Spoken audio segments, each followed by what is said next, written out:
Let's just grant the hardest reading. Many rabbinic interpreters did in fact treat Deuteronomy 22:28 through 29 as the law of the rapist rather than the law of the seducer.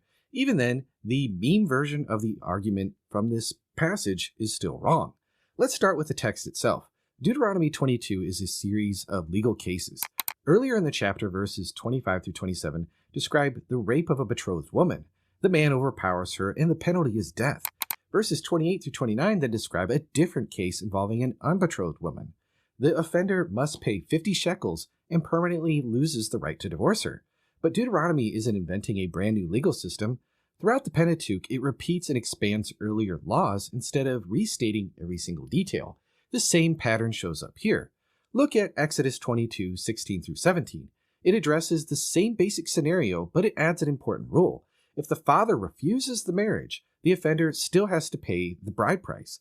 In other words, the marriage isn't just automatic. The offender doesn't just get the girl. The family can refuse the marriage, and the 50 shekel penalty still applies.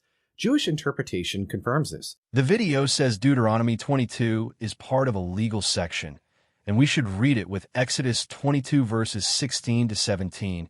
If a man seduces a virgin, he must pay the bride price. If her father absolutely refuses to give her to him, he must still pay. So, supposedly, the father or woman can say no. Exodus uses patha, entices or seduces, a persuasive, non-violent word. See Brown Driver Briggs lexicon. It's consensual but irresponsible sex. Deuteronomy 22 verses 28 to 29 uses taphaz, seizes or grabs hold of her plus shakab, lies with her plus anna. He has violated/humbled her. Taphaz in this sexual context with discovered and violated signals force, not mere grasping a harp as apologists cherry-pick. Anna is the same word used for rape in Genesis 34 verse 2, Dinah, 2 Samuel 13 verses 12 to 14, Tamar, and Deuteronomy 22 verses 25 to 27, the betrothed rape case right before it. We have Jewish commentators comment saying, this law deals with rape rather than seduction. The girl's father has no right to refuse the match, unlike Exodus. Deuteronomy is from a later legal code and makes marriage mandatory plus 50 shekels to the father plus no divorce ever. The Bible itself never copies Exodus's refusal clause into Deuteronomy 22. If God wanted an opt-out, he would have said it, as he did in the seduction case. Commentaries that try to harmonize, like some Christian ones citing Bonson or Gill, admit the verbs differ but still call it seduction. That's eisegesis, reading in what isn't there. Plain Hebrew grammar shows forced marriage after rape. The rabbis actually discuss these passages together. They distinguish between the seducer in Exodus and the rapist in Deuteronomy, but they still apply the same basic framework. In the Babylonian Talmud, Ketubot 39b, the discussion explicitly says the woman can refuse the marriage. The rabbis then ask how we can know the father can refuse it as well. So even when the Deuteronomy passage is treated as rape, the marriage is not automatic and the victim is not forced into it. The video cites Talmudic tradition. Woman/father can refuse, rapist still pays penalty. Nice try at softening. But the Talmud is post-biblical rabbinic commentary, not the inspired Torah text. The Mishnah and Gemara in Ketubot 39b, the actual reference, not Bava, explicitly add the refusal option to harmonize the two verses because the plain Deuteronomy text doesn't have it. The Bible itself, Deuteronomy 22 verse 29, states in imperative Hebrew, he cannot divorce her all his days, right after she shall be his wife.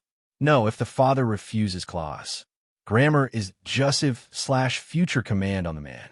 Scholars like Tikva Frymer-Kinsky, in Gender and Law in the Hebrew Bible, confirm Deuteronomy shifts to fixed, mandatory rules, no refusal. The video uses later rabbinic mercy to defend the original divine law. But Christians claim the Torah is God's perfect word as written. You can't import Talmud to erase what Moses wrote. The meme version is still wrong. The victim and her family could refuse the marriage, and the offender still had to pay. And there's a reason why the law works that way. In the ancient world, an unmarried woman who lost her virginity could face serious social stigma and economic insecurity. As biblical scholars have pointed out, The law doesn't just reward the offender, it traps him in a lifelong responsibility. He pays a heavy financial penalty, and he permanently loses the right to divorce her. In that cultural context, the law prevents the offender from exploiting the victim and then just walking away. While this may seem strange to our modern ears, an example from King David's family helps us understand the cultural context. David's son Amnon raped his half-sister Tamar. While she begged him not to rape her, afterward she begged Amnon to not send her away. She told Amnon that he was doing more evil than the rape itself. This might seem shocking to us, but her perspective is in step with the law from Testify says, unmarried virgin faced stigma. Law forces the rapist to provide lifelong support. Cites 2 Samuel 13. Amnon rapes Tamar, then abandons her. She becomes desolate. This backfires on the Bible's morality. Yes, Tamar says, "Send me not away," 2 Samuel 13 verse 16, but that's desperation in a patriarchal system the Torah itself created. The law doesn't give her autonomy. It ties her forever to her rapist with no divorce option. Deuteronomy 22 verse 29. She must have sex with, bear children for, and live with her abuser all his days. That's not protection. It's compounding the violation. Hebrew, Anna, in v.29 isn't just had sex. It's the same dehumanizing affliction language God uses elsewhere for oppression. Ancient Near Eastern parallels. Middle Assyrian Law section 55. Often let the father refuse. Deuteronomy is stricter, removing that mercy. Jewish scholars note, the law treats the daughter as the father's economic property. Payment goes to him. Modern and feminist biblical commentators, and even some traditional ones, call this patriarchal damage control that still victimizes the woman.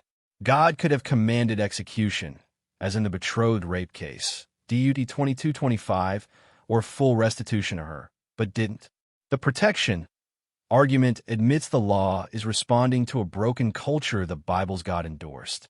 The video grants the rape plus forced marriage reading temporarily, then says even if immoral, it doesn't hurt Christians because Quran affirms the Torah. But we're sticking to the Bible as requested. The moral problem remains. Christians claim the entire Old Testament is God's inspired, morally perfect law, 2 Timothy 3 verse 16, Matthew 5 verses 17 to 18. If Deuteronomy 22 verses 28 to 29 commands lifelong marriage to a rapist, as plain Hebrew plus scholars like those on the Torah.com prove, then the God of the Bible commanded something most people today, and many throughout history, recognize as unjust. No amount of context erases that. Exodus 22 proves God knew how to add a refusal clause when he wanted one. He didn't hear commentaries that deny it's rape. NIV footnotes. Bonson, Got Questions, contradict the grammar and the immediate context. Verses 25-27 use stronger force language for the same crime with betrothal. The video's defense relies on conflating two different Hebrew laws, importing later Talmudic mercy, and appealing to ancient context that still leaves the victim coerced. The Bible's own text, grammar, and academic commentaries, the Torah.com, Frymer-Kensky, Comparative Ancient Law Studies show, yes, it mandates marriage after rape with no opt-out. This isn't a backfire on critics. It's a serious moral challenge for anyone holding the Torah as divine and timeless. If the law was good then, why does it shock us now? If it's cultural, why claim it's God's perfect word? Jazzakalik here for watching. Drop your thoughts below. What other verses should we examine next? Like, subscribe, and share if this helped. Assalamu alaikum.